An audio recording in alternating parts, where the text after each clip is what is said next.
तू भेटशी नव्याने या मालिकेचा 26 सप्टेंबरचा रिव्ह्यू तुम्ही ऐकत आहात प्रेक्षकांनो। सुरुवातीला आपण बघ, गौरी लायब्ररीमध्ये बसलेली असते आणि एकटीच मनाशी विचार करत असते, बरं झालं अभिमन्यू सरांनी राजीनामा नाही दिला, पण त्यांच्या मनामध्ये राजीनामा द्यावा असं का आलं असेल, काय झालं असेल बरं? कदाचित त्यांचा प्रेमभंग झालाय तो या कॉलेजमध्ये किंवा या कॉलेजशी त्याचा काही संबंध असेल का? गौरीच्या मनामध्ये हा विचार सहज आलाय आणि आता ती विचार करते या सगळ्या गोष्टींचा म्हणजे पाठपुरावा घ्यायला हवा। पण आता या मॅडम काय म्हणतात ते बघूया। तर आता माही आणि तन्वीची लव्ह स्टोरी गौरी पुढे डायरीमध्ये वाचायला लागते। आता त्यामध्ये पुढच्या पानावर लिहिलेलं असतं की कदाचित त्या दिवशी मी दुसरी संधी द्यायला हवी होती, दुसरी संधी असं डायरीमध्ये हेडिंग लिहिलेलं असतं। गौरी ते वाचत असते तर त्याचा सीन काहीसा असा आहे, तन्वी एके दिवस कॉलेज सुटल्यानंतर घरी जात असते तर अचानक तिचं लक्ष जातं भिंतीवरती कोणीतरी प्रिन्सिपल खडूस घुस असं लिहिलेलं असतं आणि प्रिन्सिपल मॅडमचं व्यंगचित्र काढलेलं असतं। आता तन्वीला ते अजिबात सहन होत नाही, कुठल्या मुलीला तिच्या आईची टर उडवलेली आवडेल? तन्वी अगदी पटकन ते सगळं चित्र पुसायचा प्रयत्न करत असते। तिच्या लक्षात येतं की ते पेन्सिलने लिहिले गेलंय, म्हणून ती तिच्या पाऊचमधनं खोड रबर काढते आणि त्या खोड रबराने ते पुसायला लागते। आता तेवढ्यात ही पल्लवी आली आहे। ही पल्लवी तुम्हाला माहिती आहे ना प्रेक्षकांनो, हिला माही आवडतो आणि तिने खोटं बोलून ती प्रिन्सिपल मॅडमची मुलगी आहे असं सांगितलेलं आहे त्या माहीला।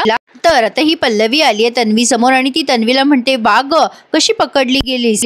प्रिन्सिपल मॅडमचं हे चित्र तुला का आवडलं नाही ग? काय एवढा प्रॉब्लेम झाला तुला? आता तन्वी काहीच बोलत नाही। तेव्हा ही म्हणते, मला माहिती आहे ना, कारण तूच आहेस प्रिन्सिपल मॅडमची खरी मुलगी। तन्वी शिरीष गाडगीळ, हो की नाही? तूच आहेस ना मॅडमची मुलगी? अगं मी हा प्लॅन केला होता तुला पकडण्यासाठी आणि माझा प्लॅन बरोबर वर्क झालेला आहे। तन्वी जरा घाबरते आता आणि तिला म्हणते, तू अशी का वागतेस? तर आता ही म्हणते, काय आहे ना, मला माहित होतं की हे चित्र बघितल्यानंतर जी खरी तन्वी आहे ना ती नक्की समोर येईल आणि बघ तू बरोबर पकडल्या गेलीस। तर आता ही तन्वी विचारते, पण तू असं का करतेस? तर आता ही म्हणते, काय आहे ना, मला हे सगळं मुद्दाम करायचं होतं, मला माही हवाय, मला माही खूप आवडतो आणि मी मुद्दामच माहीच्या समोर खोटी तन्वी म्हणून आली आहे, म्हणजे प्रिन्सिपल मॅडमची खोटी मुलगी बनून आली आहे। मला माहीत होतं माही प्रिन्सिपलच्या मुलीच्या शोधात आहे आणि मी हीच संधी साधली आणि त्याच्या समोर आले, पण आता तुला एक माझं काम करावं लागेल।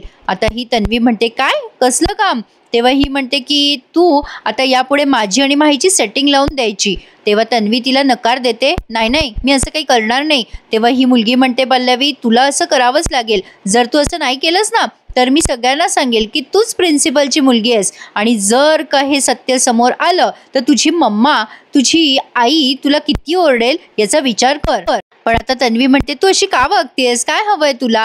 मग आता ती म्हणते, मला माही हवाय, तू माझी आणि माहीची सेटिंग लावून दे, माझं माहीवर खूप प्रेम आहे, मला तो हवाय ॲट एनी कॉस्ट, तुला सेटिंग कळते ना? पण आता तन्वी तिला म्हणत असते की नाही मी असं नाही करणार, उलट मी माहीला सांगणार आहे की तू खोटारडी आहेस आणि तू खोटं बोलून हे सगळं करतेस। मग आता ती हसते आणि म्हणते, हो का?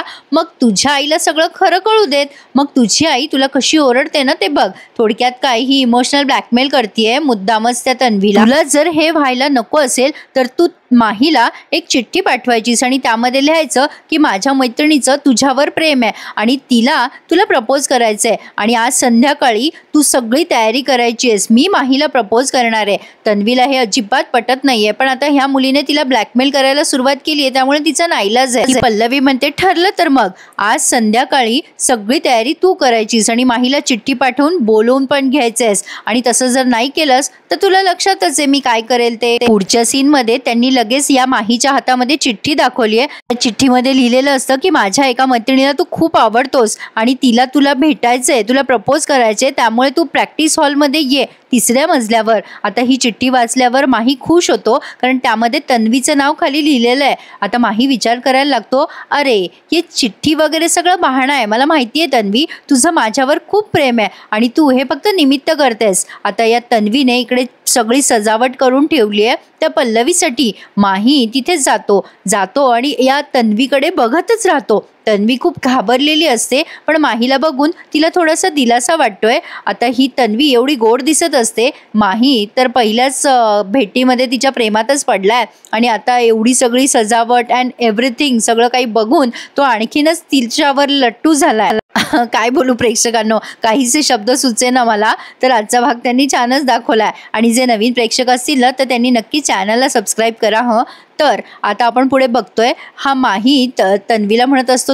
माही तन्वीला म्हणतो, ए तन्वी बघ संपलं कॉलेज, कुठे आहे ग तुझी मैत्रीण? आता ही घाबरते जरा तन्वी आणि मनात विचार करते, अरे देवा ही पल्लवी कुठे राहिली आहे? मग माही म्हणतो, काय ग कुठे तुझी मैत्रीण, आली नाही का अजून? तन्वी म्हणते की तुला खूप आतुरता आहे का तिला भेटण्याची? आता माही म्हणतो, बस कर ना तन्वी सस्पेन्स. अगं मी ते 3ऱ्या मजल्यावर येताना काय प्रार्थना करत होतो माहितीये देवाकडे, की मला तू दिसावीस, आणि बघ तूच इथे आहेस. अगं तन्वी मला वाटलंच नव्हतं की तुझ्या मनामध्ये माझ्याबद्दल काही भावना आहेत. अगं म्हणजे एकदमच तसंच आहे असं नाही म्हणायचं मला, पण तन्वी तुझ्या जे मनात आहे ते सांगून टाक ना मला.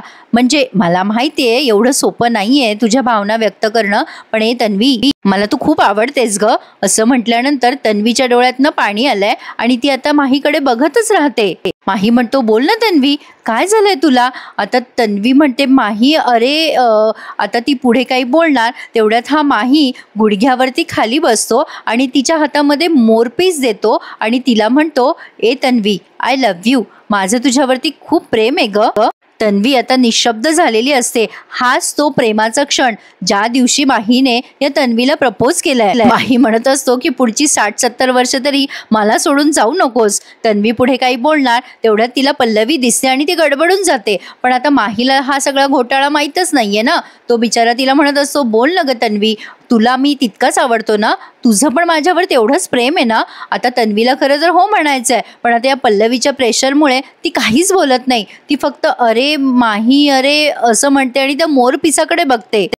माई म्हणतो, अगं तन्वी लवकर बोल, माझा गुडघा दुखतोय. पण आता मात्र तन्वी रडायला लागते आणि त्याला म्हणते, नाही तसं काही नाहीये अरे माही. पल्लवी तिथे दरवाजामध्ये उभी राहून हिच्याकडे रागाने बघत असते. तर आता ही म्हणते तन्वी की मी हे सगळं माझ्या मैत्रिणीसाठीच केलं अरे, सगळी सजावट वगैरे. आता तिच्या तोंडातनं शब्द फुटे ना बिचाऱ्या तन्वीच्या, कारण तिच्यासाठी हा खूप मोठा धक्का आहे. पण ती आता स्पष्ट बोलते, माही तुला जे वाटतंय तसं आपल्यात काहीही आणि कधीच होऊ शकत नाही. एवढं स्पष्ट ऐकल्यानंतर विचार करा बिचाऱ्या माहीला केवढा मोठा धक्का बसला असेल. माही म्हणत असतो, तन्वी हे शक्य नाहीये, तुझ्या डोळ्यात मी बघितलंय ग. पण आता ती काही न बोलता तिथून निघून जाते. पण जाता जाता पल्लवी तिला खुन्नस देते आणि आता मात्र या तन्वीला काहीही बोलता येत नाहीये. पण काय वाटतं प्रेक्षकांनो तुम्हाला, ही पल्लवी या माहीला प्रपोज करू शकेल का? मला नाही वाटत प्रपोज वगैरे करेल. तर हा सीन त्यांनी इथेच पूर्ण केलाय. आता गौरी पुढे डायरी वाचते की कदाचित नियतीने आपली ही साथ इथेच पूर्ण केली असावी. गौरी विचार करते, अशी काय ही तन्वी अशा लवकर होप सोडतं का? काय ही तन्वी पण, माहीने तिला संधी द्यायला हवी होती. नाही म्हणजे माही आणि तन्वी मस्त कपल बनले असते ना. अरे हो, अभिमन्यू सरांना पण एक संधी मिळायला हवी ना, म्हणजे अभिमन्यू सर सुद्धा त्यांच्या नवीन आयुष्याला सुरुवात करतील. आता ही गौरी पुढे काही विचार करणार तेवढ्यात तिथे रागिणी आली आहे. रागिणी तिला ओरडते आल्या आल्या आणि म्हणते, गौरी इथे काय करतेस? अगं तू डिफॉल्टर केसमध्ये आहेस ना, तू मागच्या आठवड्यातली जी पुस्तकं नेलीस त्याचं काय केलंयस? अजून आणली नाहीस तू. आता ही गौरी पटकन ते डायरी बंद करते. गौरी रागिणीला म्हणते, नाही नाही मॅम, माझे पुस्तकं अजून राहिलेत वाचायचे, मी पुन्हा इश्यू करू शकते का? तर रागिणी म्हणते, नाही तुला एकदा इश्यू केलेत ना आधीच, तू डिफॉल्टर केसमध्ये, त्यामुळे तू जरा सिरियसली अभ्यास करायला घे. तू कॉलेजला ना जरा लाईटलीच घेतेस असं वाटतंय मला. गौरी म्हणते, नाही हो मॅडम असं काही नाहीये. आता रागिणी म्हणते, ठीक आहे तुला पुस्तकं हवीच असतील तर एक काम कर, आपल्या मजल्यावर म्हणजे कॉलेजच्या प्रत्येक मजल्यावर किती व्हाईट बोर्ड आहेत हे माहितीये का ग तुला? प्रत्येक व्हाईट बोर्ड स्वच्छ पुसून घ्यायचे आणि त्यावर सुवाच्य अक्षरामध्ये सुविचार लिहायचे. आता गौरी म्हणते, मॅडम पण. आता रागिणी म्हणते, तुला अभ्यास करायचा आहे ना, चांगलं शिकायचं आहे ना, नाही म्हणजे तुला हे काम आणि कष्ट करावेच लागतील. अभ्यास करायचा आहे तर पुस्तकं लागतील आणि पुस्तकं हवे असतील तर हे काम करावंच लागेल तुला.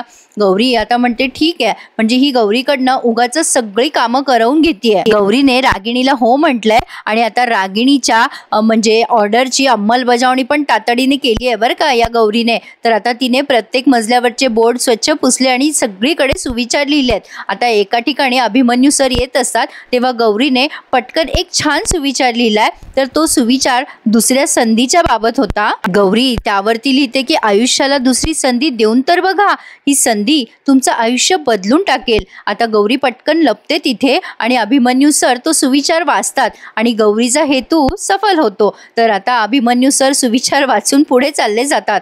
पण आता गौरी अभिमन्यू सर गेल्यानंतर बाहेर येते. ती तिथेच लपलेली असते. ती खात्री करून घेते अभिमन्यू सरांनी सुविचार वाचला की नाही आणि अभिमन्यू सर सुविचार वाचतात पण दुर्लक्ष करतात त्याकडे. आता ही गौरी बाहेर येऊन विचार करते आणि म्हणते स्वतःच्याच मनाशी, सर सुविचाराकडे दुर्लक्ष कराल तुम्ही, पण नियतीने तुम्हाला दुसरी संधी द्यायचं ठरवलं तर मला खात्री आहे नियती तुम्हाला दुसरी संधी नक्की देणार. गौरी म्हणजे अभिमन्यू सरांची दुसरी संधी असेल का प्रेक्षकांना? मला कमेंटमध्ये नक्की कळवा. तर आता इकडे रागिणी खूप संतापलेली असते त्या शेखरवर. शेखर हा तिचा सख्खा भाऊ आहे आणि तो आता गेम खेळत बसलेला असतो. त्यामुळे रागिणी चिडते आणि त्याला तिथल्या त्या फुलदाण्या मारायला लागते. आता शेखर म्हणतो की ए बाई अगं तू चिडली आहेस, पण का चिडली आहेस तू एवढी माझ्यावर? रागिणी म्हणते गेले कित्येक दिवस तो अभिमन्यू माझ्याकडे बघत पण नाहीये. आता शेखर म्हणतो अगं मग तू त्याला जाऊन मार ना, मला कशाला मारतेस तू? रागिणी म्हणते अरे तो तुझ्यामुळे चिडलाय रे, बहीण आहे ना मी तुझी. ए दादा कळतं ना तुला, तुझ्या चुकीची जबाबदारी मी घेतली, लाखभर पैसे मी खर्च केले, ती चैन सोडवून आणली, तुझ्या बायकोच्या गळ्यात घातली आहे ना ती चैन. काय झालं त्याचं? काही नाही झालं. आता बस करा, तू किती दिवस माझं नुकसान करणार आहेस दादा, मला सांगून टाक. शेखर म्हणतो अगं त्याला नाही आवडलं तर माझी काय चूक आहे? तर आता ही रागिणी म्हणते तू किती वर्ष झाले बसूनच राहिलायस, 4 पैसे कमवायची अक्कल तुला काय येत नाही रे? जे पैसे घरात आहे ते पण घालवू नकोस. एक काम साधं केलंस का? अरे तुझ्या त्या अभिमन्यूला पटवायचं होतं, तुला त्याला मला लग्न करण्यासाठी भाग पाडायचं होतं. काही केलं का तू? केलंस का? रागिणी आता खूप जोरात ओरडते. आता शेखर म्हणतो अरे जरा हळू बोल रागिणी, अगं तू इतक्या दिवसापासून मागे मागे फिरते ना त्याच्या. अगं एवढ्या वर्षापासून तुम्ही एकत्र आहात, बाईकवर फिरता सोबत, मग तू का नाही पटवलंस त्याला स्वतः? मग आता रागिणी म्हणते मी काय करत नाही रे त्याच्यासाठी, त्याला मी आवडावी म्हणून मी एवढी नटते सजते, पण तरी सुद्धा तो माझ्याकडे बघत सुद्धा नाही. सतत मी त्याच्या पुढे मागे करते. तो म्हणेल ती पूर्व दिशा म्हणत असते मी, पण असं सतत त्याच्या गळ्यात नाही पडू शकत ना मी. म्हणून तर तुला बोलले होते ना मी की तू माझं काम करावं, माझं स्वप्न पूर्ण करावं असं मला वाटत होतं ना, पण तू तंगड्या वर करून मोबाईलवर गेम खेळत बसलाय. 17 वर्ष घालवली आहे मी अभिमन्यूच्या मागे आणि आता जर ती वाया गेली ना दादा तर आता मी कोणाला सोडणार नाहीये. तुला काय, कोणालाच सोडणार नाहीये, अभिमन्यूला सुद्धा नाही. म्हणजे प्रेक्षकांनो तिचं डेस्पिरेशन कळतंय का तुम्हाला किती आहे अभिमन्यू बद्दल? तर आता हा शेखर म्हणतो अगं रागिणी मी करतो काहीतरी, असं बसून चालणार नाही आता आपल्याला. अगं उद्या नाही उद्या कशाला, अगं आजच विषय मांडतो ना त्या अभिमन्यू समोर लग्नाचा, आणि लग्नाचा बार उडवूनच टाकू यावर्षी. मी जरा पाणी पिऊन येतो हा रागिणी. शेखरने तिला विषय बदलून काहीतरी कट मारलाय. असो, पण रागिणी आता डेस्पिरेट झाली आहे बरं का. 17 वर्षानंतर आता ती म्हणजे आता या गोष्टीचं म्हणजे पाठपुरावा घेणार आहे. तर आता हा जो सीन आहे ना प्रेक्षकांनो, हा सीन ऑफ द वीक ठरणार आहे. अभिमन्यू सर आता प्रिन्सिपल मॅडम जवळ आलेत. प्रिन्सिपल मॅडम त्यांच्याच विचारामध्ये गुंग असतात, पण अभिमन्यू सर खूप भावुक झालेले असतात. काय ना प्रेक्षकांनो, आज काही गोष्टींची उकल झाली आहे. म्हणजे माहीला सुद्धा कदाचित माहिती नसावं की तन्वी कुठे गेली आहे असं मला वाटतं. आता तुम्हाला काय वाटतं? हा सीन बघून मला नक्की कळवा. अभिमन्यू सर म्हणतात मॅडम तुम्हाला बरं करायला इतके दिवस नाही दिवस कसले, इतकी वर्ष गेली आहेत आणि आज त्या मुलीमुळे आपण 2 पावलं मागे गेलोय मॅडम. असं नाही चालणार, तुम्हाला बरं व्हावं लागेल. तुम्हाला कळतंय का? तुम्हाला बरं व्हावं लागेल. मी काय बोलतोय मॅडम? माझ्या सगळ्या प्रश्नांची उत्तरं तुमच्याकडे येतो, मला पाहिजेत त्या प्रश्नांची उत्तरं. मॅडम बघा ना हो माझ्याकडे.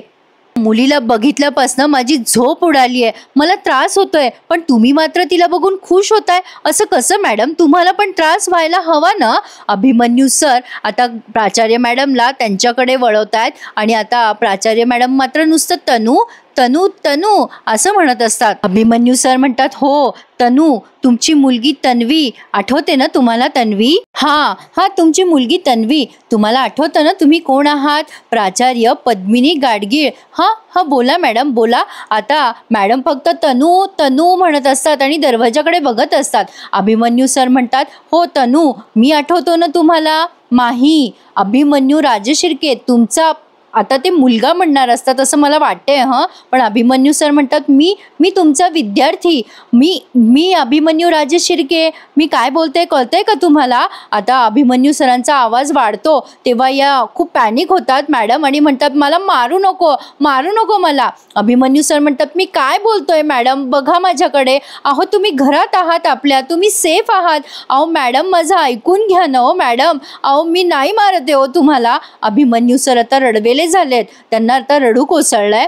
पण आता मात्र मॅडम खूप घाबरलेले असतात. अभिमन्यू सर आता पटकन पाणी घेतात आणि त्यांना पाण्याचा ग्लास देऊन म्हणतात शांत व्हा मॅडम, शांत व्हा, पाणी प्या बरं. मी तुम्हाला कसा बरं मारीन, मी तुमचा विद्यार्थी आहे ना, कोणी मारत नाही हा तुम्हाला, मी कसा मारीन हो मॅम तुम्हाला, पाणी घ्या बरं. आता मॅडमने पाणी पिलंय आणि त्या जरा शांत होत आहेत. अभिमन्यू सर त्यांना म्हणतात मॅडम आता आराम करा हं तुम्ही. आणि अभिमन्यू सर आता खूप आपल्याला टेन्शनमध्ये दिसत आहेत प्रेक्षकांनो. ते कुठेतरी शून्यात बघताय आणि अजून बऱ्याच प्रश्नांची उत्तरं त्यांना मिळाली नाही आहे हे आपल्याला दिसतंय. प्रेक्षकांनो काय कथा असेल ना, किती उत्सुकता वाढली आहे नाही आपली. बघूयात पुढे काय काय घडतंय. पण हा सीन अप्रतिम होता. कसा वाटला मला नक्की कळवा हं. तुमच्या कमेंटची मी वाट बघेल. आणि या सीनवर हा भागसुद्धा त्यांनी आज पूर्ण केला.